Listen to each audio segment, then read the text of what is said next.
In my last video of Ever After High, I was kind of talking about how things started, and now I'm going to talk about how things continue. So starting with True Hearts Day, it's like special where Cupid finds out about True Hearts Day and wants to celebrate it, but Grimm is against it because it would teach people to follow their hearts, and then they could go against their destinies. But Cupid really wants to do it, so she plans a secret party with Briar, and they get some help from Hopper. Meanwhile, Duchess is trying to expose the fact that Ashley and Hunter are dating, which they can't do since she's a royal and he's a rebel. And she kind of takes Sparrow as a help, but he doesn't really seem to like her or being around her. Dexter, in the meantime, is thinking of a way to tell Raven how he feels. So we have these different plot lines, and Dexter decides to write a poem for Raven, which Raven ends up believing is from Daring, which is really sad. Meanwhile, Hunter and Ashlyn decide to come clean about the relationship and just tell everyone that they're dating, which Apple, who can never let people decide what to do with their life, obviously doesn't like. So Ashlyn starts getting doubts, and then she decides to break up with Hunter. So now Duchess is thinking of a new way to steal someone else's destiny because she's upset that her destiny doesn't her destiny doesn't have a happy ending, and she wants to take someone else's happy ending. At the party, Raven realizes that it wasn't Daring who wrote the love poem for her, but Dexter. And she's like super happy and seems to now start liking him back or realize it. But she sees him with Cupid, so she misunderstands things because Cupid was just trying to cheer him up, but now she thinks that she lost him. So that's kind of how things end up for them in this part of the series, but they get better later on. Ashlyn declares in front of everyone after hearing Cupid's speech about following your heart that she still wants to be with Hunter, and even if that makes her a rebel, she's fine with that. And so they get back together, and even Apple then decides to, accept it. She still says, well, not accept it, she still says that she disagrees with it, but she's like, I'll still be your friend and I'll love you regardless of what you do, which I think is sweet. That just plan to expose the party fails, and she gets detention. And that's kind of how it ends. Now my thoughts. I really like the special. For one, we have Forbidden Romance, which is still just cute, and we get more about the side characters and also how not all royals have really happy destinies either. For example, Duchess, her ending is really sad, which is why she's like this mean person who tries to ruin everyone else's life. And well, we don't really get to see her complexity. We mostly just get to see her mean part in the series. But in one of the books, I read some of the books, we actually get to see her complexity and how she just really dreads the destiny that's awaiting her. I really like her, and I think she's one of the more complex characters. She's really interesting. We also get Ashlyn, who has a happy ending, but she still doesn't want it because it's not with the guy she likes, which also just shows how complicated things can get when you have your entire life path set out for you by what your parents did. We also get more of Dexter and his insecurities regarding being Daring's younger brother. He's like so jealous that Daring's so good with all the girls, and then Raven even thinks that Daring wrote the poem for her, and Cupid kind of helps him with that, which I think is just nice that we get some more action of the male characters. We don't get that enough, I think.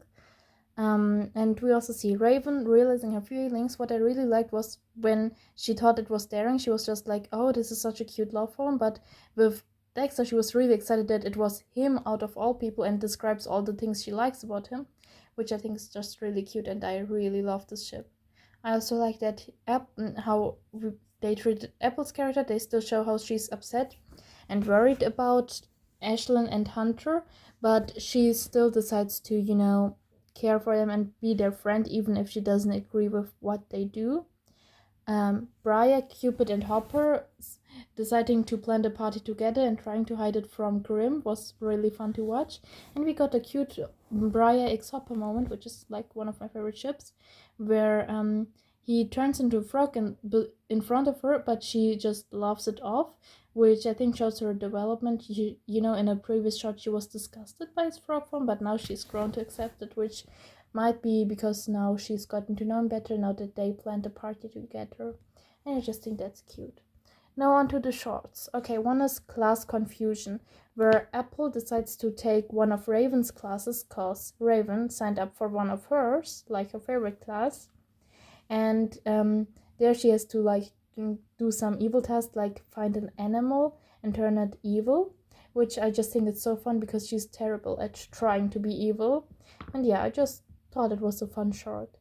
Then we have Apple's Birthday Bake Off, where it's Apple's birthday and there's going to be a bunch of people like giving out cake, and Apple wants Raven to give her a poisonous cake, which she doesn't want to do, and she's upset about it, which is hilarious, but it actually makes perfect sense in the lore of this show. And so Briar decides to poison the cake that Raven has made for her, and in the end she's like exposed for it, where she tries to run away, but then she ends up turning into a turtle because like the poison was that you turn into an animal, and she thought she was going to be a fast one, but she's slow.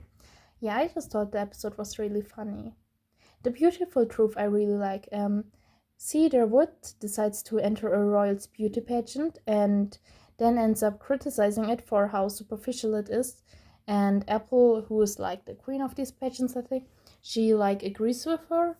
And so they decide to redefine these beauty pageants, and I really like it because it's like a great message about a thing in the real world. I think like beauty pageants, I don't know much about them, but I wouldn't be surprised, and from what I've seen they might be a little toxic, so I think it's great that this was addressed in a kids show. Mirror Net Down is basically Professor Rumpelstiltskin taking down the mirror net so that everyone will fail the online test he had set up, so that they will have to, you know, sit at detention and like create gold for him. It's like Rumpelstiltskin is a funny character, but also the episode was kind of boring. Like, I don't know, it's nothing memorable, you know.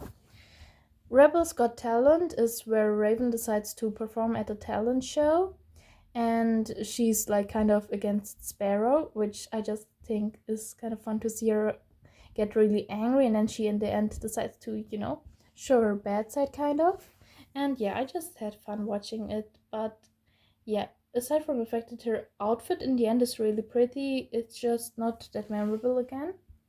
Once Upon a Table is about Blondie wanting to review Maddie's tea shop, and before she comes, they decide to hide all the madness about her shop, which at first bores Blondie, but then when the madness is exposed, she's like fascinated by it. And then it's like just such a great message as well, that you shouldn't hide your true self, because the parts that make you you is what makes you unique. And it's just, I think that's really sweet.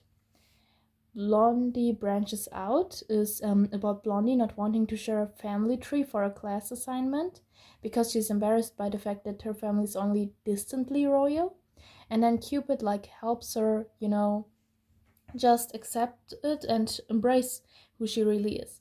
We also get a short scene where the charming siblings explain how they aren't related to all charmings there are, which is great. That's important to be addressed because there were some worries about how, you know, technically speaking, the characters would have to marry their siblings because they're following their parents' destiny. But that's not the case because there's like all these different kind of charmings who take like different destinies, not the same as their fathers, which is more explained in the books, and it's a relief, really, because that was awful. Okay, but good that that is actually resolved. Okay, and I also like Cupid and Blondie's dynamic in this short. Next is Lizzie Hart's Fairy Tale First Date. Okay, Daring is there to get Lizzie to go on a date with him, and he tries his best to get her to like him, but she just rejects him. In the end, she just gets vulnerable with him and says she's never done it and she doesn't know how to. He then says, you know what, we just experienced today, it was kind of like a date and she had fun, and they decide to repeat it but keep it a secret because of Lizzie's reputation, and Daring accepts despite it meaning that he will lose the bet. I just think it's sweet because for one we get Lizzie's more vulnerable side and Daring's good and more selfless side where he decides to lose a bet for the girl he likes. And I think Lizzie and Daring make a really cute couple. Unfortunately, it didn't last, but yeah, it was really cute while it was there.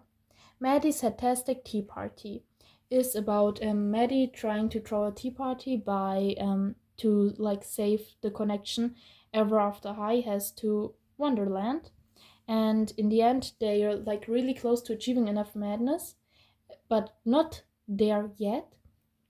So Raven has the idea that Cerise should expose her wolf ears, which she does, has like reluctantly, and then everyone thinks she just put them on, and then they get the full madness. I just think it's funny how it was completely misinterpreted, which just also sometimes the truth is right in front of your face and you're still blind. It's funny.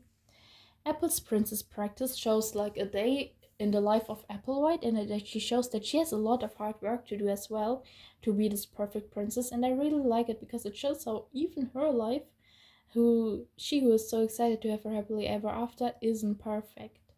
Cerise picnic panic is like Cerise going on a family picnic, which she's really excited about, but then Hunter chimes in and he obviously thinks, it's her father, the big bad wolf, is just there to attack them or like as a danger, and then he like tries to get him to go away, and they act like that's actually what's going on to keep their secret.